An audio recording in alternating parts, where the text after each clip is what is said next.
welcome back to the Zolteus Gaming Channel. I'm your host, Zolteus. Back with another episode of Empire of Sin. Today, we're going to look at henchmen.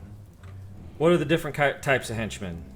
How do they come into play? What good is it to have the different types of henchmen? Is it good to have combinations? Is it good to have all of one kind?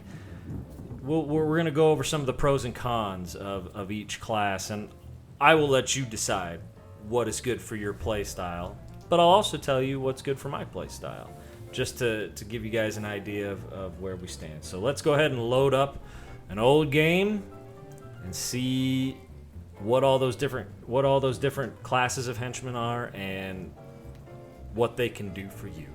All right, so there are 5 different types of henchmen, and don't mind all of the dead henchmen on here. That was me going on several killing sprees of bosses, and their henchmen kept getting in the way.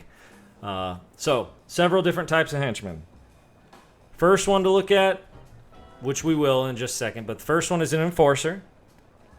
Next one is doctor.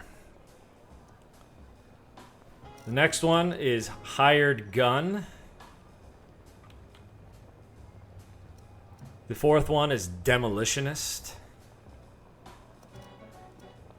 And the last one is con artist. Now, I do not have a con artist,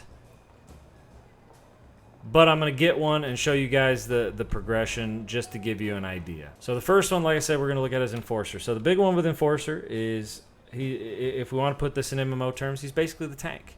He has, generally, enforcers have higher hit points. They also normally will have higher, like, innate armor. In this case, as you can see, it's just 1, but normally he's one of the lower tier enforcers. You get a higher tier enforcer, chances are it's going to have more armor. And they would generally have a higher base and just higher melee in general, just from bonuses. As you can see, enforcer and giant. So, like, in this case, aggressive. You're going to have giant plus 10 melee and minus 5 defense bonus, which is probably why his armor is low. But either way, they're generally going to be the bigger guys, the ones that can absorb more damage or take more damage.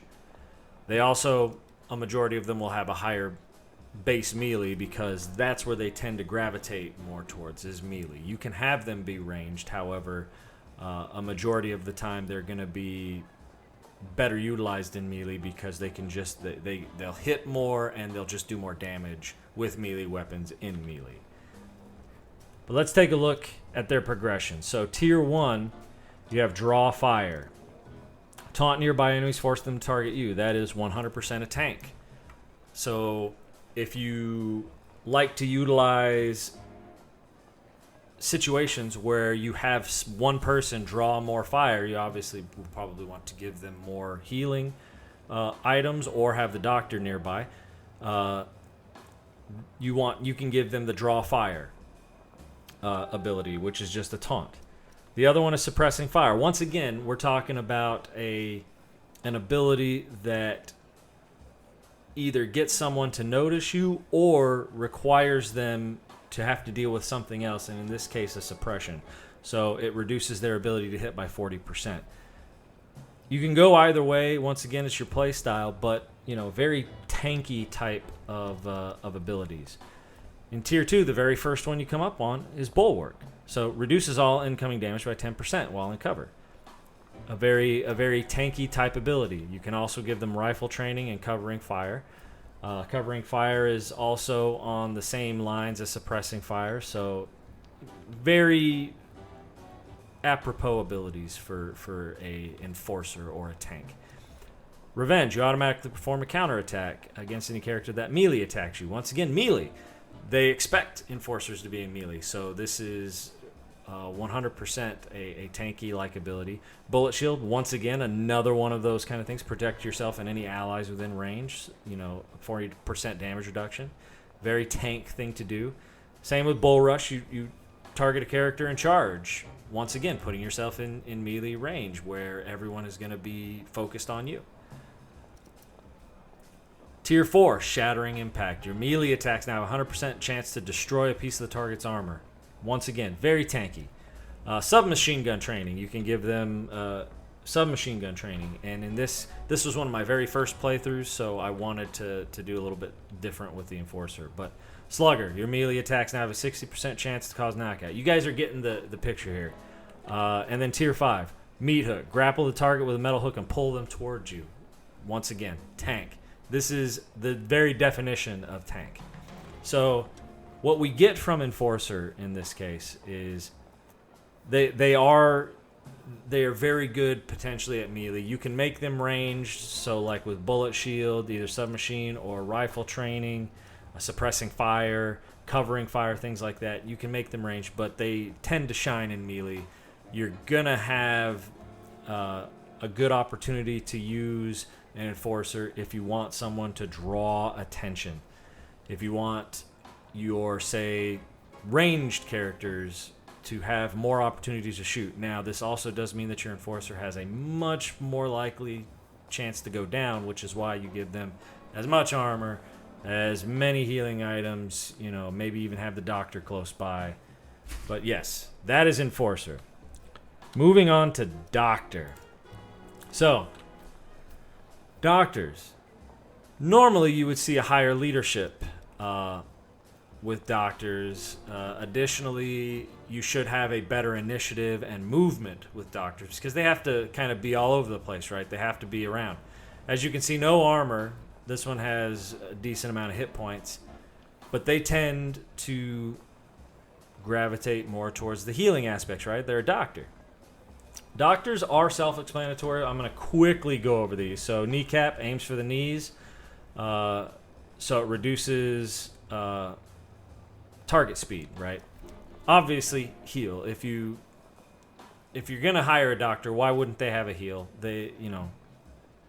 It's up to you how you play it, but heal yourself for an ally, 60 hit points, and you have a cooldown. So, I mean, it's definitely worth it to get it. This one, which is called Lifeline, Tier 2. So before we go there, surgical precision, all attacks gained. So you can also make them a combat medic. Shotgun training, and then Lifeline. Any character within 4 meters will bleed out instead of dying. A big thing for doctors. Hack and slash. Once again, you can go the combat route. Remedy, another healing ability. Depends on how you want to play it. Malpractice. Duration of status effects increases that when you apply them, which is awesome. You can train them to do, submachine gun. Cold efficiency, 50% chance that a shot from Overwatch will trigger an additional shot. See, I went for all healing, so I figured it was about time for something else here. But this one, especially if you rely on status effects a lot, is an awesome one for the doctor, and one that is doing a lot of healing. You may have to rely on that, so this could potentially be an option. And then, of course, the last tier is very much specifically focused on the profession. Target character temporarily gains an AP and 100 hit points plus 100 hit points for 2 rounds. That's a lot. So if you have someone, about to go down, say an Enforcer, that is going to take a lot of damage and needs to move around a lot, like an Enforcer, plus 1 AP and 100 hit points for 2 rounds is probably going to be a big help. So doctors are pretty much self-explanatory, but I wanted to go over their path. All right. Next, you have hired gun. So hired guns tend to have the higher marksman. They also can have higher leadership as well. Their melee initiative is going to be a little bit lower. Movement's going to be a little bit lower. But they're the ones that are going to be your ranged assault. If we're going based off of MMO rules, this would be your DPS, right? So you have mark target, call your shots. You also have can opener. Take a shot at the target. If it hits, it deals weapon damage and removes an armor. If you're going to have multiple hired guns, I highly recommend doing one of each because you always want someone to take down some armor so you can then have someone to mark the target, do more damage over time. You're not going to win most big fights in just 1 or 2 rounds. Tier 2, you can go melee. You can also train them to use machine guns. And then strike and move. So you can kill And when you kill, you get a free move, which means you can move, kill something, and then the ability to move right after that. It's a wonderful ability if used properly. Once again, depends on how you play. Run and gun, once activated, you can perform a max move action and still perform a shot after. And then gut shot.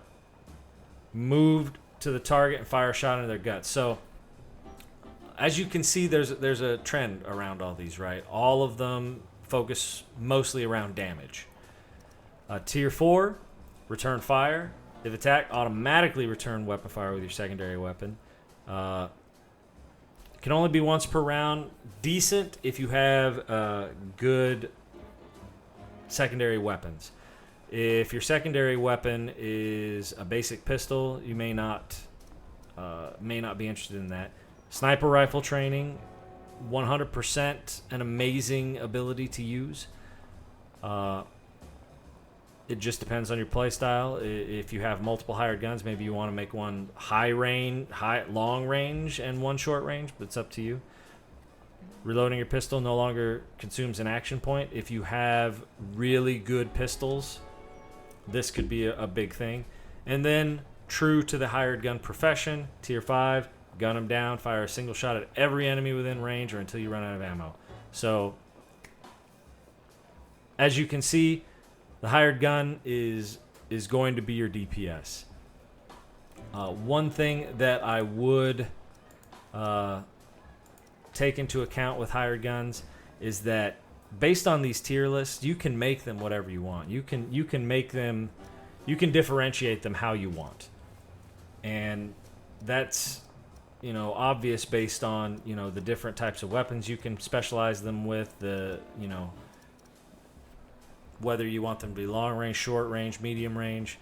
In my opinion, the hired gun is kind of like if you've ever played with a red mage in Final Fantasy. You can make them all different. You can make them all the same, but there are a lot of ways to customize them. So the backbone of your army will very, very likely be hired guns because they're going to be doing all of the damage. And in this game, you got to do a lot of damage. All right. Next is the Demolitionist. So here's where we can get into that specialty class, which Demolitionist is definitely a specialty class because they are very much needed, but they are also very, very difficult to implement unless you base your party around it. So first tier, you can try to break the target's weapon, or you can throw a shrapnel bomb. All targets are slowed and knocked back. So once again, another push onto that. If you don't build around it properly, it can be detrimental, because if you're just throwing these bombs willy-nilly, you're going to hit your own guys, which is going to make it that much harder to get through battle. Same bomb suit, explosives deal less damage. You can have rifle training, explosive ordnance training. You can, using an explosive device as your first action will no longer end your turn. So specialize it how you want. Tier 3, fire a shot at the target. If it hits, immediately fire another one. Or you get a time bomb. Throw a time bomb at the target area. After one round has passed, the time bomb will explode. If you time those properly, can do some good damage. Just always remember that you placed it there, and don't place your own people in that range. Bunker down. Use this ability. Will now reduce all damage done by explosives by 90%. Nice. You can train them to use shotguns. Chain reaction. Your explosives now have a 5% chance to trigger an additional explosion on any character carrying explosives. So you can use this to not only your own advantage as far as dealing AoE damage, but now you can target their bomb throwers and have a chance to set it. Now it's only 5%, so obviously it's a little bit of luck, but you can still, if any one of them's carrying a grenade, might go off. And that's a nice little ability. And then, true to the Demolitionist profession, cluster grenade. Throw a bomb that explodes into 3 smaller bombs. They travel in random directions, exploding on impact. So, once again, if you're not building your henchmen around a demolitionist, a lot of these abilities are going to be useless, and they're just going to be either more, fodder, frontline fodder, or they're going to be just someone in the back shooting a gun. But here's the thing with demolitionists. They're going to have high initiative, which means they can get those bombs out quick. And they're going to have higher intimidation and most likely higher defense bonus just because of their profession, right? So consider that, because as we know, there are places that we need to place henchmen where certain things will assist them. Some require high leadership, some require high intimidation, some require high persuasion. Your higher intimidation should come from your demolitionist. Same with defense bonus because they deal with bombs, but they should have a very high initiative because they're the ones that have to get those bombs out quick. All right. Last but not least, I have to go find a con artist. Let me get one and we will go over it. Hey, how are you? All right, so the con artist. Gonna have decent marksman, gonna have decent melee. They're gonna have high leadership.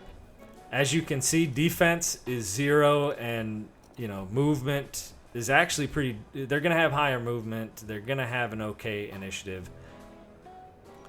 But yeah, definitely high leadership because they're con artists, right? They're good, and they're gonna have a higher persuasion. They're gonna be good at what they do, which is convincing people that they're something they're not. So, in this case, you have flush, causes them to move, throw a throwing knife. So, close range, fire warning shot can be a little bit longer range, throw knife, knife throw close range. Tier 2, pickpocket. All melee attacks now have a chance to steal an additional item. You can submachine gun training, throw an axe. So a lot of up close because the con artist is going to, is supposed to be close to the target. Perform a melee attack using your secondary weapon. Sucker punch. Deals a critical melee blow to the target. Has a chance to knock them out. Once again, following that theme for the con artist, right? Low profile. Good at keeping low profile. All half cover objects now provide full cover. You no longer trigger enemy overwatch while moving, light-footed. You are masterful with poisons. Your thrown weapons are now coated with poison. So you guys are kind of getting the essence of con artists, right? They're going to be up close. They're going to be personal. And true with con artists, fire a shot at the target if it is killed. Your turn doesn't end and you regain an AP. And that does not say once per turn. So if you have a bunch of people who are low and you manage to kill one, you can literally go on a chain and kill a bunch of them all in a row. So here's the thing with con artists. Because they are supposed to be up close and personal, they're going to have higher hit points, they're going to have higher armor. So what you really have to do is determine whether or not you have a tank in the enforcer or you have a up close and melee with a con artist. You've already seen the differences. Con artists are more about damage, knocking out, evading, that kind of thing, whereas enforcers are just the brute tank. Take damage, mitigate damage, up close and personal, right? So everything depends on your style. As you saw with my group, I had a boss, I had an enforcer, doctor, hired gun, and the reason I had this doctor was because I got her for free. I did not actually hire her. She is actually, as you saw, top tier, and I got her. I think it was not even 2 game months into the game. So I had an enforcer, a doctor, a hired gun. I got a doctor, I got a Demolitionist, and that was pretty much it for me. So I comprised mine with quite a bit of variety. So here's also the other thing with these classes. You got a hired gun enforcer, hired gun doctor, hired gun enforcer, enforcer. There aren't a whole lot of con artists and demolitionists in the first tier, first two tiers. As a matter of fact, obviously I can't check these people, but you got a demolitionist there, and you got one con artist, but you already have to have 200 notoriety. Like that, gaining your notoriety takes a while. So you really have to determine whether or not you can live with enforcers, or you go with a makeshift party and wait for the first con artist that becomes available, right? So those are the different classes. Obviously, your enforcer and your con artist are your up close and personal.